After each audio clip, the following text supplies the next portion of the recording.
Hi మామ. ఒడుం కూతిరా చాడుం కూతిరా. ఫాత్ ఫాజిల్ గారు హీరోగా యాక్ట్ చేశారు. కళ్యాణి ప్రియదర్శన్ గారు హీరోయిన్గా చేశారు. రేవతి పిల్లయ్య గారు ఇంపార్టెంట్ రోల్లో యాక్ట్ చేశారు.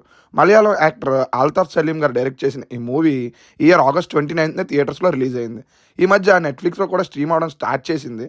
ఇప్పుడే చూశాను మా సినిమా. చూసాక నాకు ఎలా అనిపించింది అంటే, రిలీజ్ అప్పుడు ఈ సినిమా చాలా పెద్ద ఫ్లాప్ అని తెలుసు.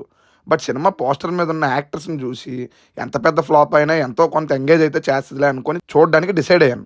మరీ ముఖ్యంగా ఫహద్ ఫాజిల్ గారు ఉన్నారని కొంచెం హోప్తోనే చూడడం స్టార్ట్ చేశాను. స్టార్ట్ చేసిన 10 minutesకే సినిమాలో హీరో కోమాలోకి వెళ్తే నేను కూడా అదే టైంలో కోమాలోకి వెళ్ళిపోయినట్టు అనిపించింది మావా. నాకు బుక్ అయిపోయాను. అస్సలు నచ్చలేదు సినిమా. నా వల్ల కాలేదు చూడడం. ఇక్కడ ఇంకో విచిత్రం ఏంటంటే, నాతో పాటు ఇంకా ఇద్దరు ఫ్రెండ్స్ కూడా కలిసి చూశారు. వాళ్ళలో ఒకడు పడి పడి నవ్వుతున్నాడు. కొన్ని సీన్స్ వచ్చినప్పుడు చప్పట్లు కొడుతున్నాడు. సినిమా మొత్తం అయిపోయాక వాట్ ఏ మూవీ అని కూడా అన్నాడు. అప్పుడు నా సిచ్యువేషన్ వెంకీ సినిమాలో రవితేజ గారిలా అనిపించింది మామ. మనకు నచ్చని మూవీస్ కొంతమందికి నచ్చొచ్చు, పక్క వాళ్ళకు కూడా నచ్చుతాయి అంటే ఇదేనేమో.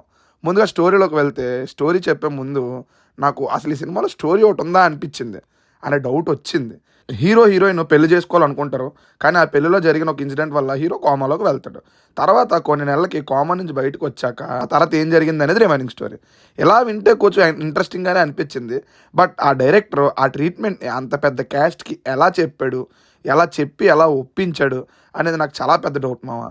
ఇంకోటి కూడా అయి ఉండొచ్చు, డైరెక్టర్ బేసిక్గా యాక్టర్ కాబట్టి ఆయనతో ఎంతో కొంత ర్యాపో ఉంటుంది కాబట్టి స్టోరీ వినకుండానే కూడా ఈ ఆర్టిస్టులు అందరూ చేసేసి ఉండొచ్చు అని కూడా అనిపించింది.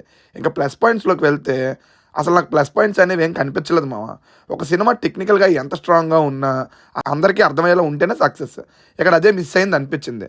టెక్నికల్ సినిమా చాలా సాలిడ్గా ఉంటుంది, బట్ స్క్రీన్ మీద ఏం జరుగుతుంది అనే దానికి మనం స్టార్ట్ అయిన 10 minutesలోనే డిస్కనెక్ట్ అయిపోతాం. పర్టికులర్గా నేనైతే అయిపోయాను. 2 times నిద్రలోకి వెళ్తే, చెప్పాను కదా నా ఫ్రెండ్ సినిమా నచ్చినోడని, ఆడు నన్ను లేపి మరీ చూపించాడు. పర్ఫార్మెన్సెస్ కూడా చాలా ఆర్టిఫిషియల్గా అనిపించాయి మామ. అందరూ ఓవర్గా అతిగా బిహేవ్ చేస్తూ ఉంటారు. హీరోయిన్స్ చూడడానికి బాగానే ఉంటారు అంతే. హీరో డబ్బింగ్ కూడా చాలా చిరాగ్గా అనిపించింది. ఫహద్ ఫాజిల్ గారి డబ్బింగ్ కూడా నాకు పెద్దగా నచ్చలేదు, సెట్ అవ్వలేదు ఆయనకి. ఇలా చెప్పుకుంటూ పోతే సినిమా మొత్తం నెగిటివ్సే ఉంటాయి మామ. అందుకే ఎక్కడితోనే ఆపేద్దాం అనుకుంటున్నాను. It's purely my opinion. ఎందుకు ఈ మాట అన్నాను అంటే, నాకు ఎంత చిరాకు పెట్టిన ఒక మూవీని నా ఫ్రెండ్ ఎంజాయ్ చేశాడు. బట్ నేనైతే ఈ మూవీని స్కిప్ చేయడమే బెటర్ అని చెప్తాను. బట్ చూస్తా అంటే మీ ఇష్టం, ఫ్యామిలీతో అయితే చూడొచ్చు. కానీ నాకైతే టార్చర్ పెట్టింది మామ. ఆ సినిమాలో ఏముంది, ఎందుకు తీశారు, ఎందుకు ఈ సినిమా నేను చూస్తున్నాను అనే క్వశ్చన్స్ అన్నీ రైజ్ అయ్యేలా చేసింది ఈ సినిమా అయితే. కొన్నిసార్లు పోస్టర్ మీద ఉన్న ఆర్టిస్టులు కూడా చూసి టెంప్ట్ అయ్యి మరి సినిమాను ఓపెన్ చేయకూడదు అనడానికి ఎగ్జాంపుల్లా అనిపించింది మామ. ఇంకా చూస్తా అంటే మీ ఇష్టం. చూసే ముందు కాఫీ కప్ అయితే పక్కన పెట్టుకొని చూడండి, ఉపయోగపడవచ్చు.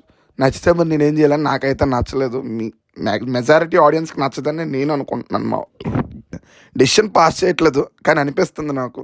చూడాలనుకుంటే మీ ఇష్టం, చూడండి. బాయ్ మామ. ఇంకో మంచి రివ్యూతో మళ్ళీ కలుద్దాం. బాయ్ మామ.